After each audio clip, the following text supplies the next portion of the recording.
बिस्मिल्लाहिर्रहमानिर्रहीम। हमने जो प्रीवियस पढ़ा वो resonance, rules of the resonance and सब rules of the resonance. From the previous lecture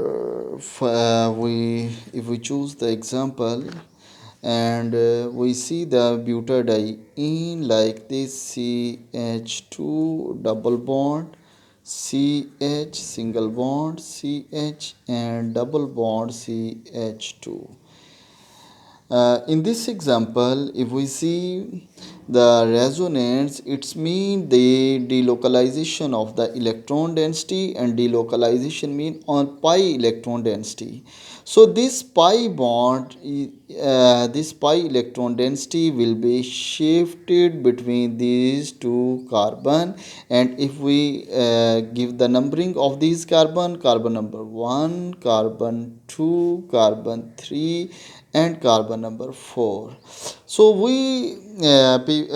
can set the pi electron density that are shared between carbon number 1 and carbon number 2 is shifted, totally shifted between the carbon number 2 and carbon number 3। Carbon number 1 और carbon number 2 के दरमियान जो pi electron density थी वो share हो गई carbon number 2 और carbon number 3 के दरमियान। और मैं यहाँ पर इसका बनाता हूँ दूसरा भी, ताकि साथ साथ मैं इसको एक्सप्लेन कर सकूँ। This is the carbon number 2, carbon number 3 and this is the carbon number 4। Carbon number 1, 2, 3 and carbon number 4. And in this example, this pi electron density is shifted between the carbon number 2 and carbon number 3. It's mean ये वाला जो pi bond है ये pi bond shift हो गया कहाँ पर, between carbon number 2 और carbon number 3 के दरमियान। and alternately क्या होगा कि ये जो pi electron density है this is shifted on the carbon number 4। ये कार्बन नंबर 4 के ऊपर जाके ये शिफ्ट हो जाएगी, जिसको in form of the negative charge भी हम शो करते हैं। तो इसका ये जो कार्बन नंबर 1 है, जब ये पाई इलेक्ट्रॉन डेंसिटी शेयर हुई between carbon number 2 and carbon number 3, इस कार्बन नंबर 1 के ऊपर डेफिशिएंसी इलेक्ट्रॉन डेंसिटी की हो जाएगी, और जो डेफिशिएंसी है उसको हम पॉजिटिव चार्ज की फॉर्म में शो करते हैं। सो कार्बन के ऊपर यहाँ पर हम पॉजिटिव चार्ज और इसके ऊपर हम नेगेटिव चार्ज लगा देंगे। So this is the resonance. इसको हम कहते हैं कि ये रेजोनेंस है इसके अंदर, और ये इसका रेजोनेटिंग स्ट्रक्चर है, कंट्रीब्यूटिंग स्ट्रक्चर है। तो रेजोनेंस में क्या हुआ, मैंने थोड़ा आपको प्रीवियस जो हमारा लेक्चर था वो मैंने आपको रिवाइज़ करवा दिया, और ये जो प्रीवियस लेक्चर है इसके जो लिंक है मैं डिस्क्रिप्शन में वो दे भी देता हूँ। तो हमारे पास ये वाला रेजोनेटिंग स्ट्रक्चर बना। अब आपने देखना है इसके और इस स्ट्रक्चर दोनों में डिफरेंस क्या है। जिस डिफरेंस है distribution of the electron density, और जहाँ पर मैं इलेक्ट्रॉन डेंसिटी की बात कर रहा हूँ it's mean pi electron density, pi bond ने अपनी पोजीशन चेंज की है। ये वाला जो पाई बॉन्ड है ये इधर शिफ्ट हो गया, और ये जो पाई बॉन्ड है ये इस कार्बन नंबर 4 के ऊपर जाके ऐड हो गया। ठीक है, और ये एरोज मेरे देखें कि ये इनके दरमियान शेयर हो रही थी इलेक्ट्रॉन डेंसिटी, तो दैट्स वाई मैंने ये वाली जो पाई इलेक्ट्रॉन्स हैं मैंने इन दोनों के दरमियान ही शेयर किए हैं, और ये वाले जो पाई इलेक्ट्रॉन हैं ये कार्बन नंबर 4 के ऊपर ऐड अप हो रहे हैं, तो मैंने यहाँ पर देखें कि इनको ऐड ही करवाया है। तो अगर आप इस एरो को यहाँ से उठा के यहाँ पर फेंकेंगे तो ये गलत हो जाएगा, इस तरीके से ये इसका रेजोनेटिंग स्ट्रक्चर नहीं बनेगा। ये इसका रेजोनेटिंग स्ट्रक्चर बन गया। अब मेरा जो अभी फोकस है वो रेजोनेंस को मैंने इसलिए एग्जांपल दी ताकि मैं इसको कंपेयर कर सकूं अपने आज के टॉपिक के साथ, और जो मेरा अभी टॉपिक है जो हमें आज पढ़ना है वो है जी inductive effect.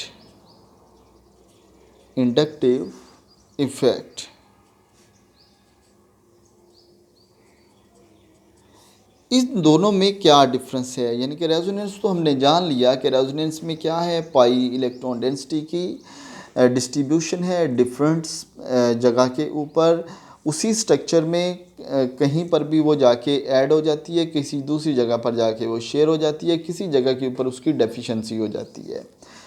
So this is all about the resonance. और बाकी जो रूल्स हैं सारे के सारे वो हमें अप्लाई करने होंगे। तो इंडक्टिव इफेक्ट क्या है, पहले हम इसकी डेफिनेशन करते हैं। The permanent dipole, the permanent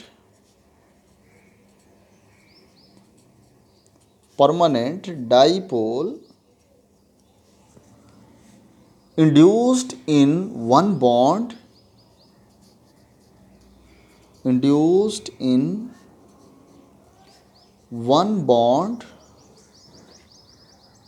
by an other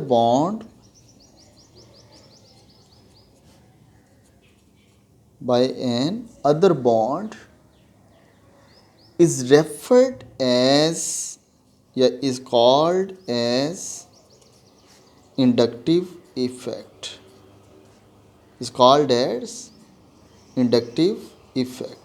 इसको हम इंडक्टिव इफेक्ट कहते हैं। या इसकी एक और डेफिनेशन भी बन सकती है, if polarity induced in another bond. दूसरी definition, if polarity induced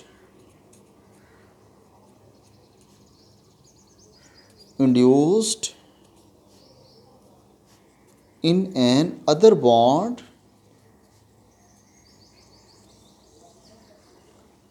due to the presence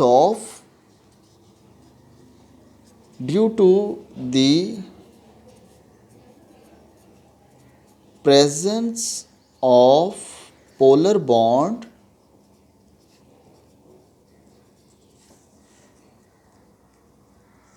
is called inductive effect,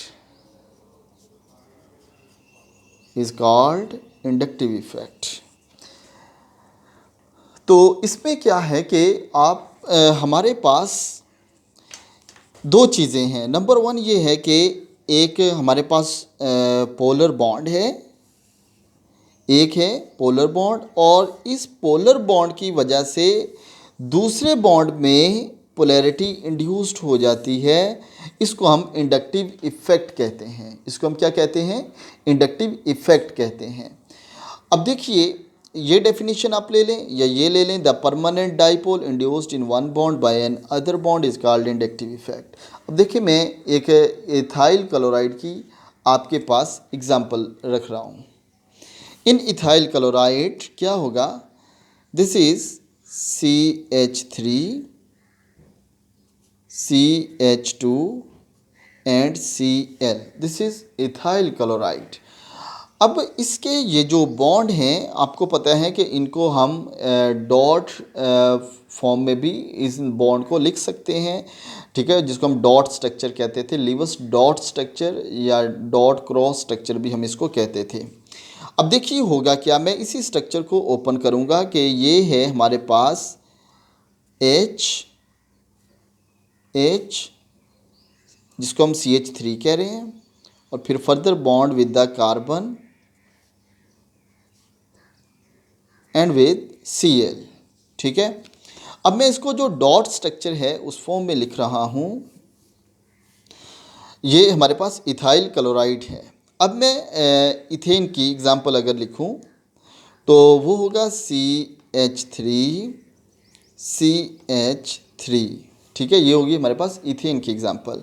इसी को अगर खोल के लिखूँ तो इसी तरीके से मैं इसको लिख सकता हूँ इथेन को, कि ये होगा CH और H। मैं इन दोनों एग्जाम्पल को आपस में कंपेयर करूंगा और फिर आपको यहाँ से पोलर बॉन्ड को समझाऊंगा कि पोलर बॉन्ड क्या होता है, ठीक है। ये मैंने इसी को ही लिख दिया, ये वाली जो स्ट्रक्चर है इसी को मैंने ओपन करके लिख दिया, ये इसी स्ट्रक्चर को मैंने ज़रा ओपन करके लिख दिया और मैंने कुछ भी नहीं किया हुआ, ठीक है, ये वाली। तो अभी देखें, इसमें मैं डॉट फॉर्म में लिखता हूँ या क्रॉस फॉर्म में, डॉट फॉर्म में लिख लेते हैं, जैसे आपकी मर्ज़ी है। कि यानी कि ये जो कार्बन है, यहाँ पर देखिएगा, यानी कि ये दो इलेक्ट्रॉन यहाँ पर शेयर हैं। सिमिलरली दो इलेक्ट्रॉन कुछ ऐसे और ये दो इलेक्ट्रॉन ऐसे। आप चाहें तो बॉन्ड बना सकते हैं, आप चाहें तो उसको डॉट फॉर्म में लिख सकते हैं, जैसे ये मैंने अभी लिख लिया है। फिर यहाँ पर हैं दो इलेक्ट्रॉन और इधर कार्बन, ये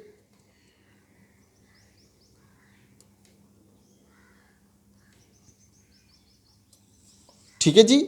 यही जो स्ट्रक्चर है यही वाला, इसको मैंने ज़रा ओपन करके लिख लिया है। अब है क्या कि इसमें ये जो आपको दो डॉट नज़र आ रहे हैं, इट्स मीन कि ये कोवलेंट बॉन्ड में जो पेयर एक शेयर है दोनों साइडों से वो वाला है। ठीक है, एक इलेक्ट्रॉन ये हाइड्रोजन वाला, एक ये कार्बन वाला। तो ये इनके कोवलेंट बॉन्ड मैंने लाइन की फॉर्म में नहीं, मैंने डॉट की फॉर्म में लिख दिए हैं, इससे कोई फ़र्क नहीं पड़ने वाला। तो ये वाले जो इलेक्ट्रॉन हैं इनको हम कहते हैं कि ये है इलेक्ट्रॉन डेंसिटी, कि ये क्या है, इसके दरमियान इलेक्ट्रॉन डेंसिटी शेयर है, कि ये इन दोनों कार्बन के दरमियान ये वाली इलेक्ट्रॉन डेंसिटी शेयर है, ये कार्बन और हाइड्रोजन के दरमियान इलेक्ट्रॉन डेंसिटी शेयर है। सिमिलरली ये बाकी तमाम कार्बन और हाइड्रोजन के दरमियान इलेक्ट्रॉन डेंसिटी शेयर है। अब ये पोजीशन ऑफ इलेक्ट्रॉन डेंसिटी ये इंपॉर्टेंट है इस इंडक्टिव इफेक्ट के अंदर। ये इलेक्ट्रॉन डेंसिटी कहाँ पर एग्जिस्ट करेगी, in between these two carbon. In these two carbon ये इलेक्ट्रॉन डेंसिटी एग्जिस्ट करेगी exactly between the centre of two nuclei. उन दोनों न्यूक्लियाई के बिल्कुल सेंटर में ये इलेक्ट्रॉन डेंसिटी एग्जिस्ट करेगी। वो क्यों, इसलिए कि यहाँ पर ये जो इधर ये जो इसकी आप लेफ़्ट साइड समझें और ये राइट साइड समझें, ये दोनों साइडें आइडेंटिकल हैं, एक जैसे आइडेंटिकल एटम अटैच हैं।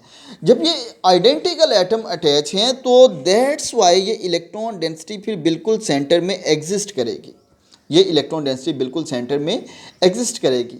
लेकिन अगर ऐसा है जिस तरह ये हमारे पास है इथाइल क्लोराइड वाली एग्जांपल, ये देखिएगा, इसमें मैं इसी को लिखता हूँ जी डॉट फॉर्म में।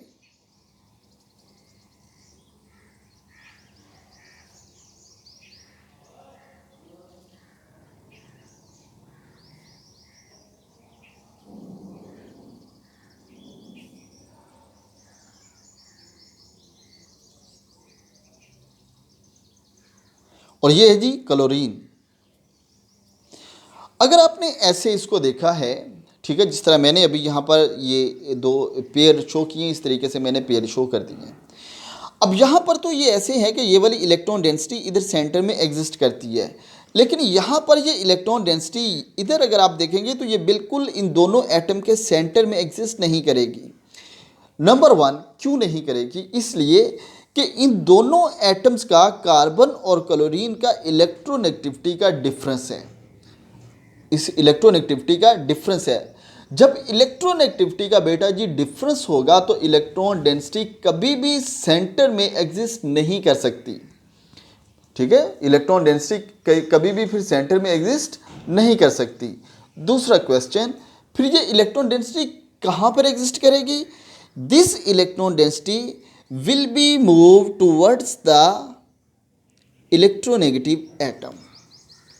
ओके, कि इसकी पोजीशन तो होनी चाहिए सेंटर में, ठीक है, कि एक इलेक्ट्रॉन कार्बन का और एक क्लोरीन का, लेकिन ये जो इलेक्ट्रॉन डेंसिटी है जो बॉन्ड बनाती है वो बिल्कुल सेंटर में एग्जिस्ट नहीं करती, बल्कि वो मूव करती है किधर, टुवर्ड्स द इलेक्ट्रोनेगेटिव एटम। ये इलेक्ट्रोनेगेटिव एटम क्लोरीन है जिसकी इलेक्ट्रोनेगेटिविटी ज़्यादा है। ठीक है, सो electron density move towards the chlorine from the carbon, towards the chlorine from the carbon. It's mean इस क्लोरीन के ऊपर पार्शियल चार्ज क्रिएट होगा, ठीक है, और इसके ऊपर भी पार्शियल चार्ज क्रिएट होगा। अब इलेक्ट्रॉन डेंसिटी ऐड किसकी तरफ हो रही है, वो कंप्लीट ऐड नहीं हो रही। अगर कंप्लीट ऐड हो रही होती तो यहाँ पर हम कंप्लीट चार्ज लगा देते। ये जो इसकी है इसकी मूवमेंट वो है पार्शियल, तो दैट्स वाई यहाँ पर पार्शियल चार्ज आएगा, यहाँ पर पार्शियल नेगेटिव, और इसके ऊपर चार्ज आएगा पार्शियल पॉजिटिव। ठीक है, इसके ऊपर चार्ज आएगा पार्शियल पॉजिटिव। तो ये पार्शियल चार्जेस की मूवमेंट है इलेक्ट्रोनेगेटिविटी के डिफरेंस की वजह से। ठीक है, इलेक्ट्रोनेगेटिविटी के डिफरेंस की वजह से इन पार्शियल चार्जेस की मूवमेंट है। सिमिलरली अब ये जो बॉन्ड है, इस बॉन्ड को हम ये कहेंगे कि इसकी एक्चुअल पोजीशन जो है वो इलेक्ट्रॉन डेंसिटी की वो सेंटर में नहीं है। जब ये इलेक्ट्रॉन डेंसिटी की पोजीशन सेंटर में नहीं है तो ये वाला जो बॉन्ड होगा फिर ये पोलर बॉन्ड होगा, जिसको हम कहते हैं कि इसने पोलैरिटी इंड्यूस्ड हुई है। अब पोलैरिटी इंड्यूस्ड हुई है, इसी पोलैरिटी को तो हम इस पार्शियल चार्जेस की फॉर्म में इसके ऊपर शो कर रहे हैं। लेकिन अगर हम इस बॉन्ड को देखते हैं तो ये वाला जो बॉन्ड है ये नॉन पोलर है, इसमें कोई पोल्स नहीं बने। नॉन पोलर, कोई पार्शियल चार्जेस क्रिएट नहीं हुए। उसकी वजह क्या है? जितनी फोर्स से ये इलेक्ट्रॉन डेंसिटी ये वाला जो ग्रुप है अपनी तरफ खींच रहा है, उसी फोर्स से ये खींच रहा है। यानी कि इलेक्ट्रॉन डेंसिटी 50% अगर ये अपनी तरफ ये न्यूक्लियस खींच रहा है इस कार्बन वाला, तो 50% ये कार्बन वाला भी खींच रहा है। और दोनों कार्बन जो है उनके न्यूक्लियस की पावर सेम है, ठीक है, उनकी पावर एक जैसी है। जब पावर एक जैसी है तो ये वाली फिर इलेक्ट्रॉन डेंसिटी सेंटर में होगी। जब सेंटर में होगी तो फिर कोई पार्शियल चार्ज क्रिएट नहीं होगा। जब कोई पार्शियल चार्ज क्रिएट नहीं होगा तो बॉन्ड की जो नेचर होगी वो नॉन पोलर होगी। लेकिन जब ये जो इनका न्यूक्लियस की पावर एक जैसी नहीं होगी, न्यूक्लियस उसको अपनी तरफ स्ट्रॉन्गली अट्रैक्ट करेगा। जब ये स्ट्रॉन्गली अट्रैक्ट करेगा तो इसके ऊपर पार्शियल चार्ज बेटा क्रिएट होंगे, जिस तरह ये पार्शियल नेगेटिव और इसके ऊपर ये पार्शियल पॉजिटिव चार्ज क्रिएट हो गए हैं। तो इलेक्ट्रॉन डेंसिटी इसमें क्या पोल्स बन गए, एक पॉजिटिव पोल बन गया, एक दूसरा नेगेटिव पोल बन गया। इस टाइप का जो बॉन्ड है उसको हम पोलर बॉन्ड कहते हैं कि ये जो बॉन्ड है ये पोलर बॉन्ड है। अब तो ये डिसाइड हो गया कि कार्बन और क्लोरीन के दरमियान जो बॉन्ड है वो है पोलर बॉन्ड, ठीक है, वो क्या है? Polar bond. ये जो रेड वाला मैंने बना दिया है और बाकी जो इसके साथ बॉन्ड लगे हुए हैं वो हम एज सच मैं इसी ब्लू इंक के साथ ही लिख रहा हूं, जस्ट लाइक दिस। अब यहाँ पर पार्शियल चार्जेस क्रिएट हुए हैं, ये पार्शियल नेगेटिव है और ये वाला पार्शियल पॉजिटिव चार्ज है इसके ऊपर। जब इसके ऊपर डेफिशिएंसी हुई इलेक्ट्रॉन डेंसिटी की, ठीक है, ये इलेक्ट्रॉन डेंसिटी क्लोरीन की तरफ अट्रैक्ट हुई तो इस कार्बन के ऊपर डेफिशिएंसी हुई। उस डेफिशिएंसी को हमने पॉजिटिव चार्ज की फॉर्म में शो कर दिया। जब हमने पॉजिटिव चार्ज की फॉर्म में शो किया तो अल्टीमेटली क्या होगा कि ये अपनी डेफिशिएंसी को फुलफिल करने के लिए इसके साथ जो फर्दर ग्रुप अटैच है उससे, फर्दर एटम या ग्रुप अटैच है उससे इलेक्ट्रॉन डेंसिटी को अपनी तरफ अट्रैक्ट करेगा। जब ये अट्रैक्ट करेगा तो इस तरीके से क्या होगा कि अपनी डेफिशिएंसी को फुलफिल करने के लिए ये इलेक्ट्रॉन डेंसिटी यहाँ से इधर खींच रहा है और ये इंडक्टिव इफेक्ट का सिंबल होता है, ठीक है, ये वाला इंडक्टिव इफेक्ट का सिंबल होता है।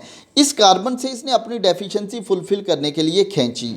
जब इसने यहाँ से खींची, ठीक है, तो देखिए इसने इस बॉन्ड की जो पोलैरिटी थी, जो कि पहले कार्बन कार्बन नॉन पोलर था, जब ये क्लोरीन नहीं था, इसकी पोलैरिटी भी डिस्टर्ब हुई। तो क्या हुआ? यही the polarity induced in another bond due to presence of the polar bond.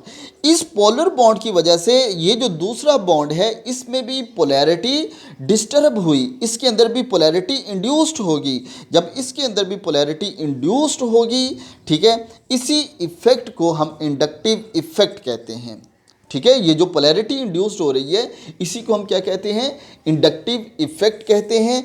और ये अपनी डेफिशिएंसी फुलफिल करने के लिए यहाँ से खींचेगा। जब ये खींचेगा तो इसके ऊपर डेफिशिएंसी होगी। जब इसके ऊपर डेफिशिएंसी होगी तो जो फर्दर इसके साथ ग्रुप्स अटैच हैं ये उनसे इलेक्ट्रॉन डेंसिटी अपनी तरफ अट्रैक्ट करेगा, जस्ट लाइक दिस। और ये मैंने इसके भी इंडक्टिव इफेक्ट को जो सिंबल है वो बना दिए, ठीक है।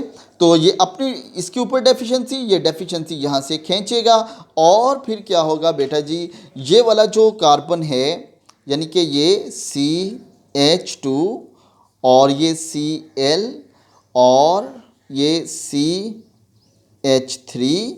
अब हुआ क्या इसमें, ये वाला जो बॉन्ड है ये वाला तो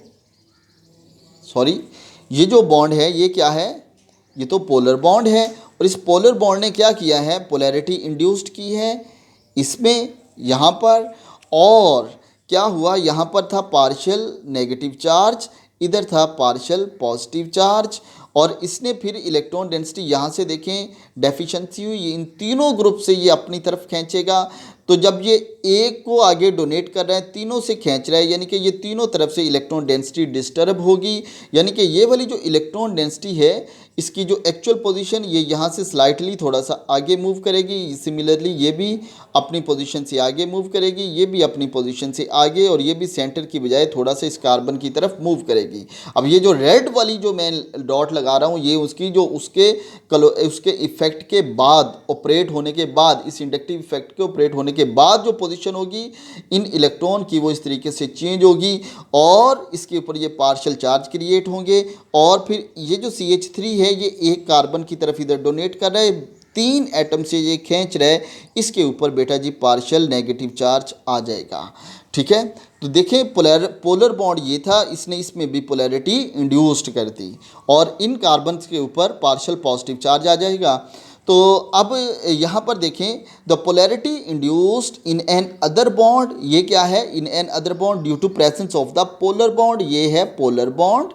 ठीक है, ये क्या है, पोलर बॉन्ड, और ये है अदर बॉन्ड। इस अदर बॉन्ड में ये है जी अदर बॉन्ड्स, इनमें पोलैरिटी इंड्यूस्ड हुई, इस इफेक्ट को हम इंडक्टिव इफेक्ट कहते हैं।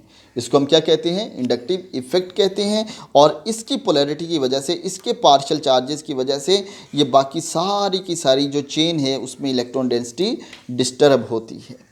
ठीक है, तो ये है जी इंडक्टिव इफेक्ट। और आप यहाँ से देखें कहीं पर भी पाई बॉन्ड इन्वॉल्व नहीं हुआ, सिर्फ सिग्मा बॉन्ड जो है उसके थ्रू इलेक्ट्रॉन डेंसिटी इन्वॉल्व हो रही है। तो रेजोनेंस को अगर आप इसके साथ कंपेयर करें तो रेजोनेंस में तो movement of the pi electron density है, जबकि इसमें क्या है, इसमें यह है attraction of the sigma electron density. ये सिग्मा बॉन्ड जो सिग्मा इलेक्ट्रॉन डेंसिटी है ये इसके अंदर चेंज हो रही है। लेकिन जब एक जैसे एटम होंगे तो फिर हमारे पास नॉन पोलर बॉन्ड आएगा। जब नॉन पोलर बॉन्ड आएगा, ठीक है, तो उसके अंदर पोलैरिटी इंड्यूस्ड नहीं होगी, इंडक्टिव इफेक्ट ऑपरेट नहीं होगा, इसके अंदर इंडक्टिव इफेक्ट ऑपरेट होगा। तो इसकी अगर हम एक और लिहाज से भी डेफिनेशन करें तो हम यूं भी कर सकते हैं, a dipole induced in a bond by N other polar bond, इधर लिखता हूं, a dipole induced in an other bond in an other a dipole induced in an other bond in an bond by an other bond, a dipole induced in an other bond by polar bond through the movement of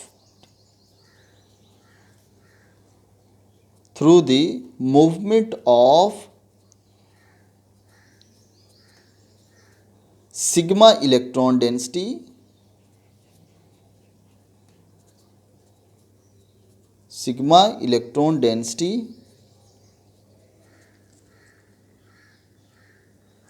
is called inductive effect.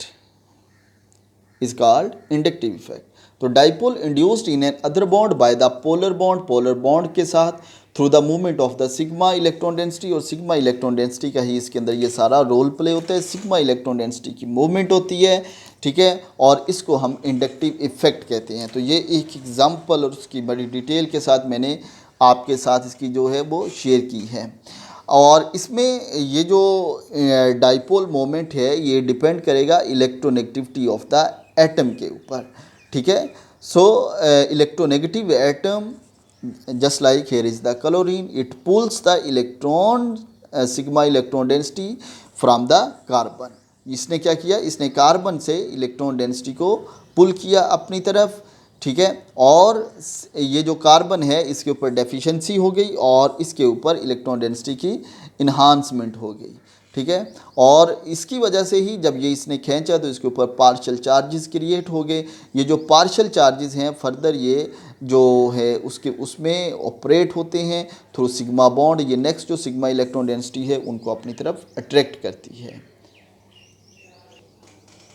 अब chlorine जो है ये disturb कर रहा है, यानी कि inductive effect directly depend कर रहा है difference of the electronegativity of the atoms के ऊपर। अगर आपके पास कोई एटम ऐसा है जिसकी इलेक्ट्रोनेगेटिविटी इस क्लोरीन से ज़्यादा है तो इसका मतलब है वो इंडक्टिव इफेक्ट भी ज़्यादा ऑपरेट करेगा, स्ट्रॉन्गर ऑपरेट करेगा। ठीक है, तो ये क्लोरीन का एक क्लोरीन की बजाय अगर कोई इधर यहाँ पर फ्लोरीन आ जाए तो उसका इंडक्टिव इफेक्ट स्ट्रॉन्गर होगा। ठीक है, देखिए ना कि जितना इलेक्ट्रोनेगेटिव एटम ज़्यादा है उसकी इलेक्ट्रॉन डेंसिटी को अपनी तरफ अकोमोडेट करने की एबिलिटी उतनी ज़्यादा होती है।